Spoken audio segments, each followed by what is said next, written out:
द्विभुजं पद्महस्तकं सिन्दूराम्बरमाल्यं च रक्तगन्धानुलेपनं माणिक्यरत्नखचित सर्वाभरणभूषितं सप्ताश्वरथवाहन्तु मेरुं चैव प्रदक्षिणं देवासुरवरैर्वन्द्यं गृणिभिः परिसेवितं ध्यायेत् पठेत् सुवर्णाभं सूर्यस्य कवचं मुदा गृणिः पातु शिरोदेशे सूर्यः पातु ललाटकम् आदित्यो लोचने पातु श्रुति पातु दिवाकरः घ्राणां पातु सदा भानुः मुखं पातु सदा रविः जिह्वां पातु जगन्नेत्र कण्ठं पातु विभावसुः स्कन्धौ ग्रहपतिः पातु भुजौ पातु प्रभाकरः करावब्जकरः पातु हृदयं पातु नभोमणिः द्वादशात्मा कटिं पातु सविता पातु शक्तिनी ऊरु पातु सुरश्रेष्ठो जानुनी पातु भास्करः जङ्घे मे पातु मार्ताण्डो गुल्फौ पातु त्विषाम्पतिः पादौ दिनमणिः पातु पातु मित्रोऽखिलं वपुः आदित्यकवचं पुण्यमा भेद्यं वज्रसन्निभं सर्वरोगभयादिभ्यो मुच्यते नात्र संशयः संवत्सरमुपासित्वा साम्राज्यपदवीं लभेत् अशेषरोगशान्त्यर्थं ध्यायेदादित्यमण्डलम् अनेकरत्नसंयुक्तं स्वर्णमाणिक्यभूषणं कल्पवृक्षसमाकीर्णं कदम्बकुसुमप्रियं सिन्धूरवर्णाय सुमण्डलाय सुवर्णरत्नाभरणाय तुभ्यं पद्मादिनेत्रे च सुपङ्कजाय ब्रह्मेन्द्रनारायण शङ्कराय संरक्तचूर्णं ससुवर्णतोयं सकुङ्कुमाभं सकुशं सपुष्पं प्रदत्तमादाय च हेमपात्रे प्रशस्तनादं भगवन् प्रसीद इति श्री आदित्यकवचं सम्पूर्णम्।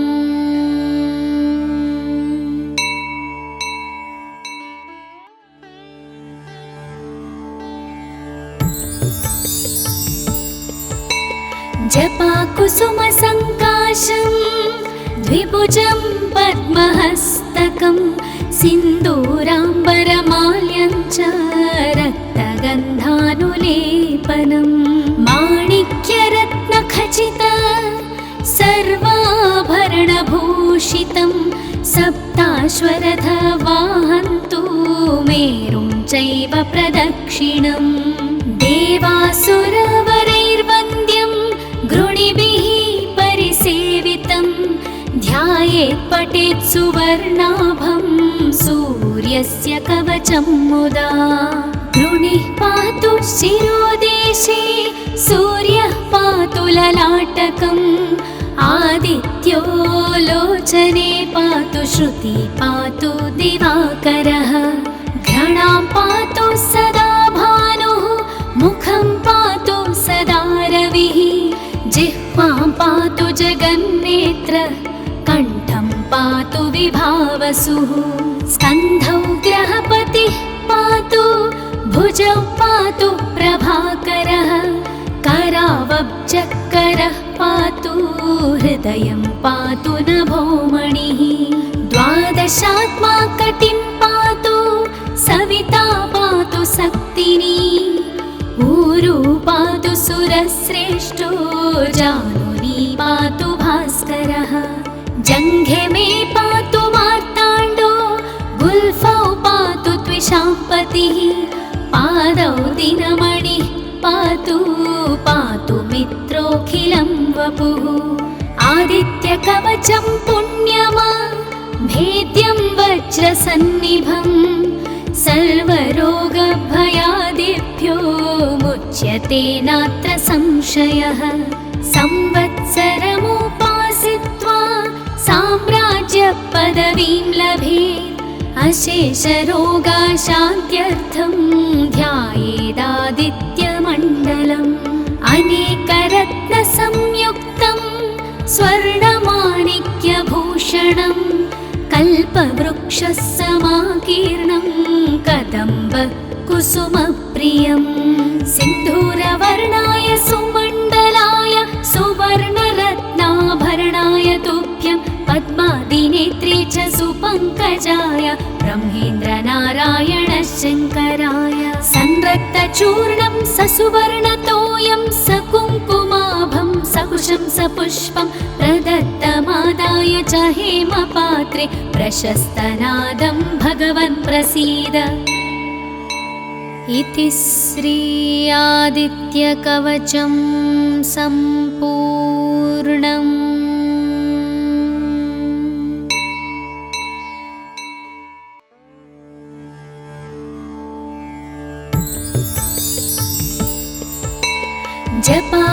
जपाकुसुमसङ्काशं द्विभुजं पद्महस्तकं सिन्दूराम्बरमाल्यं च रक्तगन्धानुलेपनं माणिक्यरत्नखचित सर्वाभरणभूषितं सप्ताश्वरथवाहन्तु मेरुं चैव प्रदक्षिणम्। देवासुरवरैर्वन्द्यं गृणिभिः परिसेवितं ध्यायेत् पठेत् सुवर्णाभं सूर्यस्य कवचं मुदा। गृणिः पातु शिरोदेशे सूर्यः पातु ललाटकम् आदित्यो लोचने पातु श्रुति पातु दिवाकरः। घ्राणां पातु सदा भानुः मुखं पातु सदा रविः जिह्वां पातु जगन्नेत्र कण्ठं पातु विभावसुः। स्कन्धौ ग्रहपतिः पातु भुजौ पातु प्रभाकरः करावब्जकरः पातु हृदयं पातु नभोमणिः। द्वादशात्मा कटिं पातु सविता पातु शक्तिनी ऊरू पातु सुरश्रेष्ठो जानुनी पातु भास्करः। जङ्घे मे पातु मार्ताण्डो गुल्फौ पातु त्विषाम्पतिः पादौ दिनमणिः पातु पातु मित्रोऽखिलं वपुः। आदित्यकवचं पुण्यमा भेद्यं वज्रसन्निभं सर्वरोगभयादिभ्यो मुच्यते नात्र संशयः। संवत्सरमुपासित्वा साम्राज्यपदवीं लभेत् अशेषरोगाशान्त्यर्थं ध्यायेदादित्यमण्डलम्। अनेकरत्नसंयुक्तं स्वर्णमाणिक्यभूषणं कल्पवृक्षसमाकीर्णं कदम्बकुसुमप्रियं। सिन्धूरवर्णाय सुमण्डलाय सुवर्णरत्नाभरणाय तुभ्यं पद्मादिनेत्रे च सुपङ्कजाय ब्रह्मेन्द्रनारायण शङ्कराय। संरक्तचूर्णं ससुवर्णतोयं सकुङ्कुमाभं सकुशं सपुष्पं प्रदत्तमादाय च हेमपात्रे प्रशस्तनादं भगवन् प्रसीद। इति श्री आदित्यकवचं सम्पूर्णम्।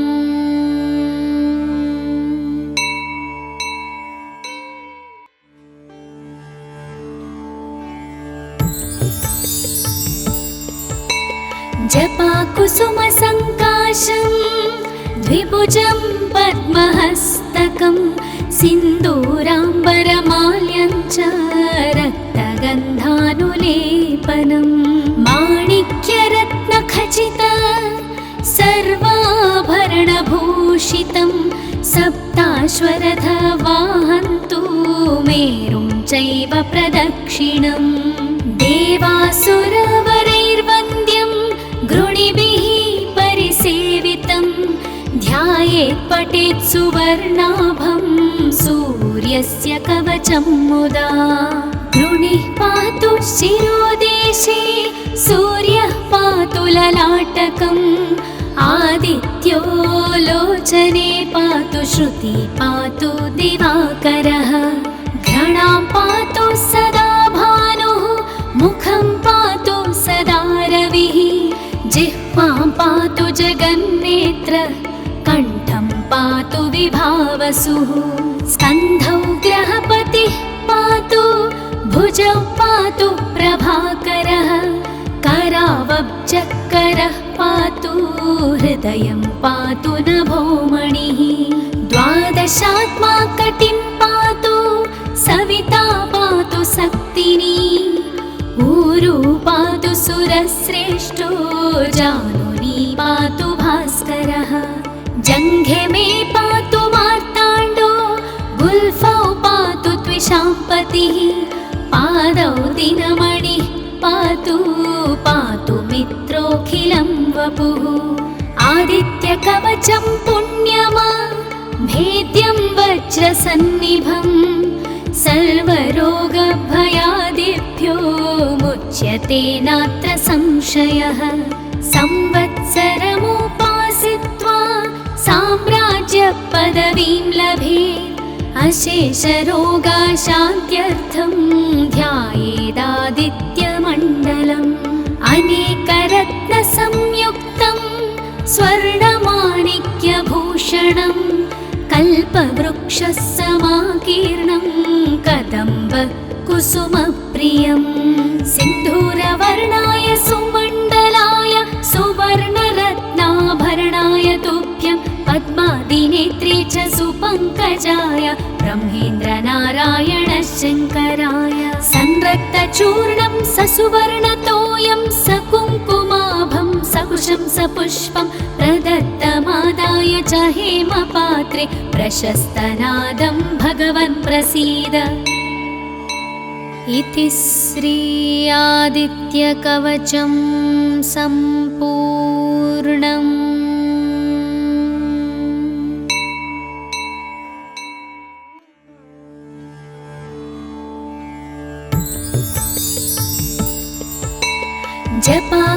जपाकुसुमसङ्काशं द्विभुजं पद्महस्तकं सिन्दूराम्बरमाल्यं च रक्तगन्धानुलेपनं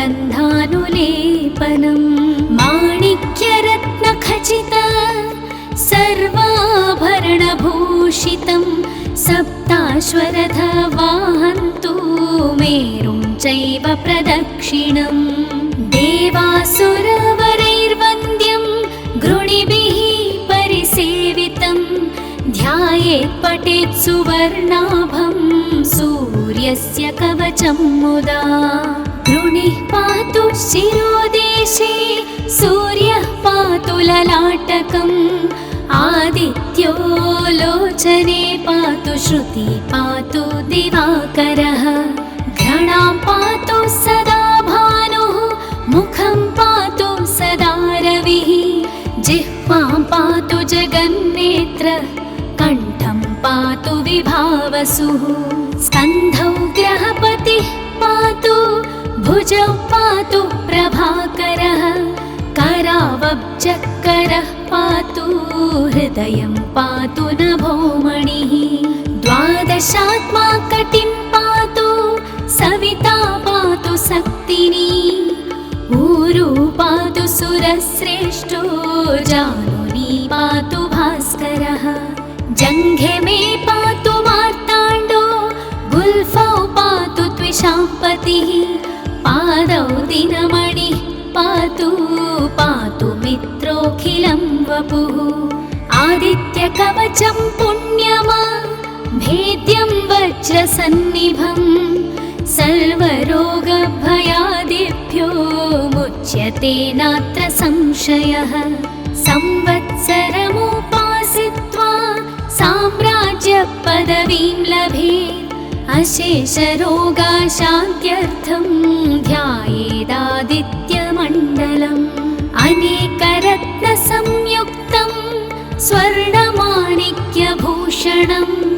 कल्पवृक्षः समाकीर्णं कदम्ब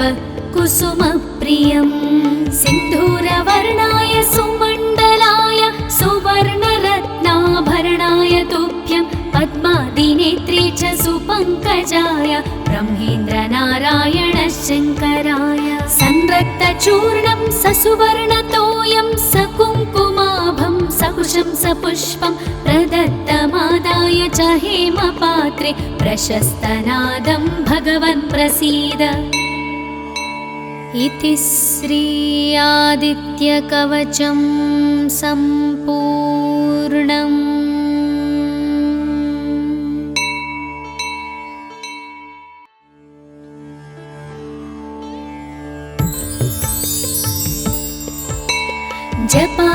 जपाकुसुमसङ्काशं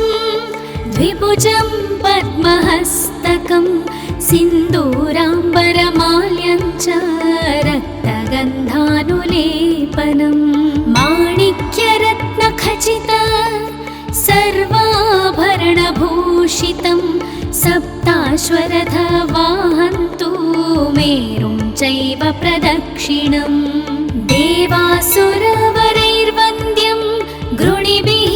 परिसेवितं ध्यायेत् पठेत् सुवर्णाभं सूर्यस्य कवचं मुदा गृणिः पातु शिरोदेशे सूर्यः पातु ललाटकम् आदित्यो लोचने पातु श्रुति पातु दिवाकरः घ्राणां पातु सदा भानुः मुखं पातु सदा रविः जिह्वां पातु जगन्नेत्र कण्ठं पातु विभावसुः स्कन्धौ ग्रहपतिः पातु भुजौ पातु प्रभाकरः करावब्जकरः पातु हृदयं पातु नभोमणिः द्वादशात्मा कटिं पातु सविता पातु शक्तिनी ऊरू पातु सुरश्रेष्ठो जानुनी पातु भास्करः जङ्घे मे पातु मार्ताण्डो गुल्फौ पातु त्विषाम्पतिः पादौ दिनमणिः पातु पातु मित्रोऽखिलं वपुः आदित्यकवचं पुण्यमा भेद्यं वज्रसन्निभं सर्वरोगभयादिभ्यो मुच्यते नात्र संशयः संवत्सरमुपासित्वा साम्राज्यपदवीं लभेत् अशेषरोगाशान्त्यर्थं ध्यायेदादित्यमण्डलम् अनेकरत्नसंयुक्तं स्वर्णमाणिक्यभूषणं कल्पवृक्षः समाकीर्णं कदम्ब कुसुमप्रियं सिन्धूरवर्णाय सुमण्डलाय सुवर्णरत्नाभरणाय तुभ्यं पद्मादिनेत्रे च सुपङ्कजाय ब्रह्मेन्द्रनारायण शङ्कराय संरक्तचूर्णं ससुवर्णतोयं सकुङ्कुमाभं सकुशं सपुष्पं प्रदत्तमादाय च हेमपात्रे प्रशस्तनादं भगवन् प्रसीद। इति श्री आदित्यकवचं सम्पूर्णम्।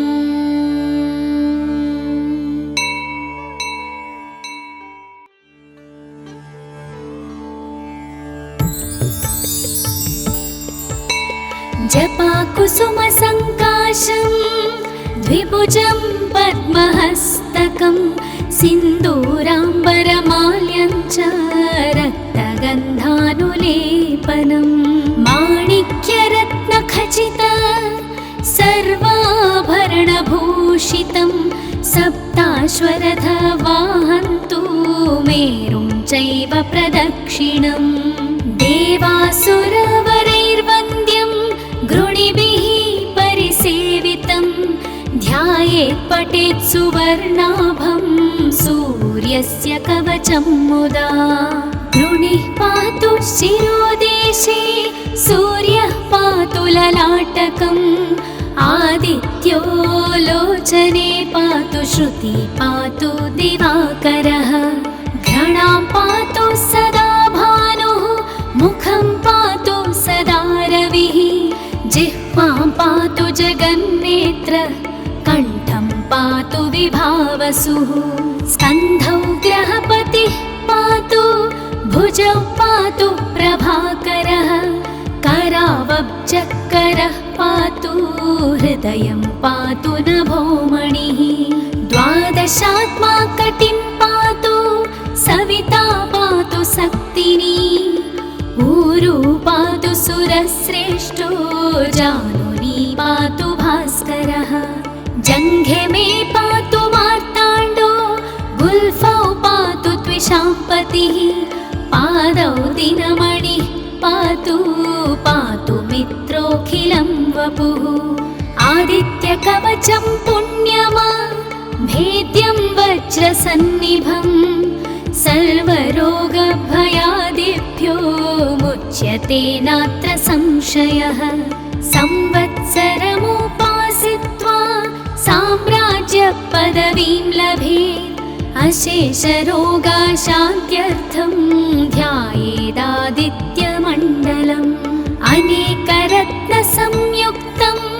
स्वर्णमाणिक्यभूषणं कल्पवृक्षसमाकीर्णं कदम्ब कुसुमप्रियं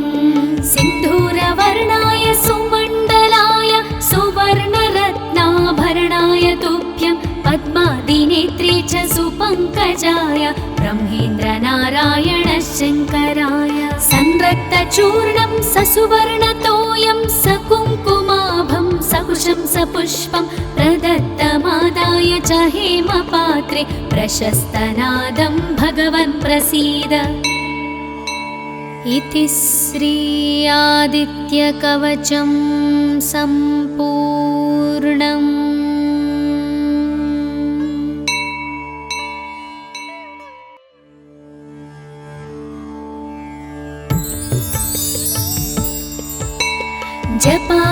जपाकुसुमसङ्काशं द्विभुजं पद्महस्तकं सिन्दूराम्बरमाल्यं च रक्तगन्धानुलेपनं माणिक्यरत्नखचित सर्वाभरणभूषितं सप्ताश्वरथवाहन्तु मेरुं चैव प्रदक्षिणं देवासुरवरैर्वन्द्यं गृणिभिः परिसेवितं ध्यायेत् पठेत् सुवर्णाभं सूर्यस्य कवचं मुदा गृणिः पातु शिरोदेशे सूर्यः पातु ललाटकम् आदित्यो लोचने पातु श्रुति पातु दिवाकरः घ्राणां पातु सदा भानुः मुखं पातु सदा रविः जिह्वां पातु जगन्नेत्र कण्ठं पातु विभावसुः स्कन्धौ ग्रहपतिः पातु भुजौ पातु प्रभाकरः करावब्जकरः पातु हृदयं पातु नभोमणिः द्वादशात्मा कटिं पातु सविता पातु शक्तिनी ऊरू पातु सुरश्रेष्ठो जानुनी पातु भास्करः जङ्घे मे पातु मार्ताण्डो गुल्फौ पातु त्विषाम्पतिः पादौ दिनमणिः पातु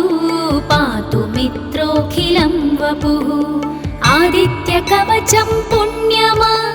भेद्यं वज्रसन्निभं सर्वरोगभयादिभ्यो मुच्यते नात्र संशयः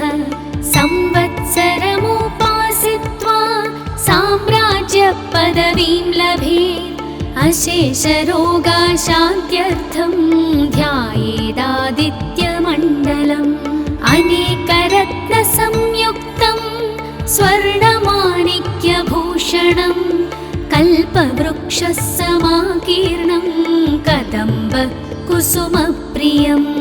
सिन्धूरवर्णाय सुमण्डलाय सुवर्णरत्नाभरणाय तुभ्यं पद्मादिनेत्रे च सुपङ्कजाय ब्रह्मेन्द्रनारायण शङ्कराय संरक्त चूर्णं ससुवर्णतोयं सकुङ्कुमाभं सकुशं सपुष्पं प्रदत्तमादाय च हेमपात्रे प्रशस्तनादं भगवन् प्रसीद। इति श्री आदित्यकवचं सम्पूर्णम्।